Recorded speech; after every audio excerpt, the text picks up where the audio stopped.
Sabe o que quase ninguém percebe?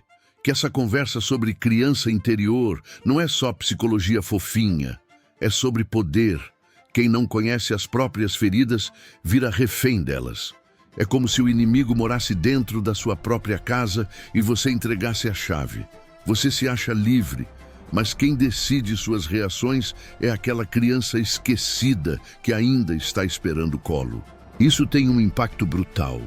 Relacionamentos sabotados, carreiras travadas, escolhas guiadas pelo medo, e tudo isso sem você perceber de onde vem.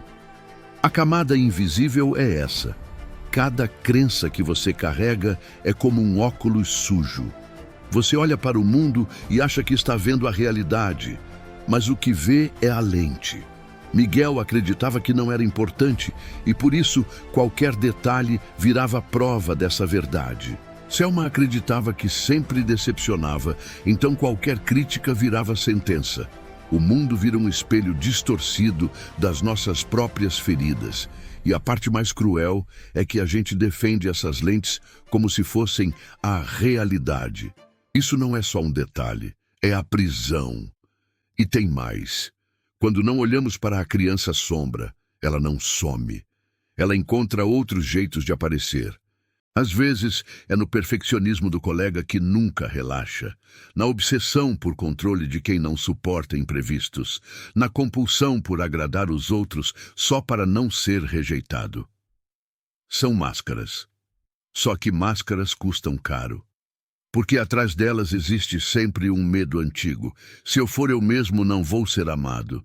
Já sentiu esse peso? Eu vou abrir aqui uma parte minha. Houve uma fase em que eu me orgulhava de ser o cara que segurava tudo, que nunca precisava de ninguém, que dava conta. Achava que era força, mas no fundo era medo. Medo de depender, medo de ser abandonado.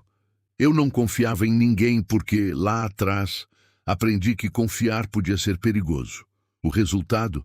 Eu construía relações rasas, fugia quando alguém se aproximava demais, fingia autonomia enquanto me corroía de solidão. Até que um dia entendi. Não era maturidade, era a criança sombra mandando no volante. Foi duro admitir, mas libertador. Só quando enxerguei essa lógica torta, pude começar a escolher de outro jeito. Agora pensa, quantas vezes você confundiu proteção com amor? Muitas famílias confundem. Pais que controlam demais acham que estão cuidando, mas a criança aprende que não pode confiar em si mesma. Isso se traduz, anos depois, em adultos que travam na hora de decidir, que têm medo de arriscar, que buscam sempre a aprovação do outro antes de dar um passo. Viu como as raízes são longas? O cuidado excessivo de ontem pode ser a insegurança de hoje. Outra camada escondida está no conflito entre dependência e autonomia. A gente nasce grudado na necessidade de conexão, mas também nasce faminto por independência. Se esse equilíbrio falha na infância, a corda arrebenta em algum lugar. Alguns crescem com medo de intimidade e fogem de vínculos profundos. Outros crescem grudando em todo mundo, incapazes de ficar sozinhos. Nenhum dos dois é livre de verdade. São só variações de uma mesma carência. E aqui tem um viés que quase nunca é dito. Mesmo quando você acha que já superou, a criança sombra dá um jeito de reaparecer. Ela é insistente. Pode ser numa crise de ansiedade, pode ser num ataque de ciúmes, pode ser naquela voz interna que diz: você nunca vai dar conta. Se você não a reconhece, ela fala por trás da cortina. Mas se você a reconhece, pode dialogar. Parece estranho, mas é real. Conversar internamente, como adulto, com essa criança ferida, é mais eficaz do que 1000 broncas racionais. O inconsciente responde a afeto, não a lógica. Agora, existe também um risco escondido no outro extremo. Muita gente descobre essa ideia de acolher a criança interior e cai na armadilha de se vitimizar. Passa a culpar os pais para sempre, a explicar cada falha pela infância, como se a vida fosse um álibi eterno. Isso também é uma armadilha, Porque se você transforma suas feridas em desculpa, continua sendo refém delas. O verdadeiro movimento não é "meus pais me estragaram". É o que eu faço agora com o que eu recebi. O perigo é confundir acolhimento com complacência. Acolher não é alimentar a sombra, é encará-la até que ela perca o domínio. É aí que entra a criança sol. Esse lado luminoso não é só a parte feliz.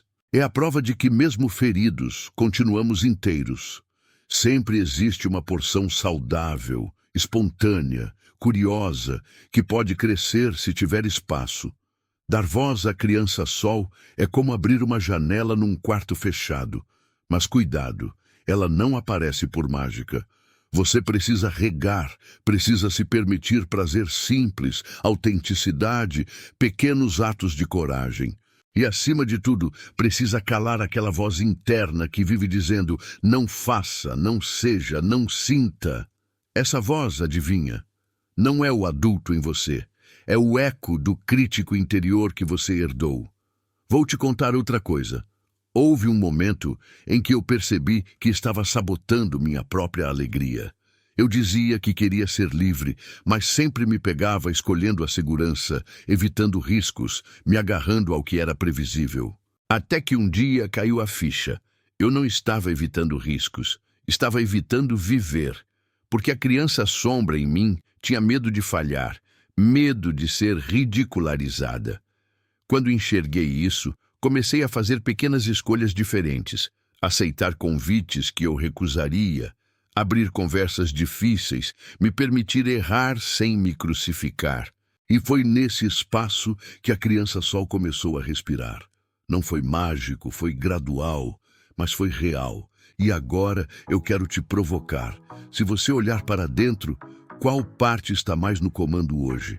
O lado sombra que exige proteção ou o lado sol que quer liberdade? Comenta aqui o que você percebe, porque nomear isso é o primeiro passo para não ser manipulado pelas próprias feridas. No fundo, tudo se resume a uma virada radical. Deixar de ser conduzido por padrões invisíveis e começar a escolher conscientemente.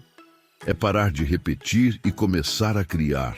O autoconhecimento aqui não é luxo, é sobrevivência emocional.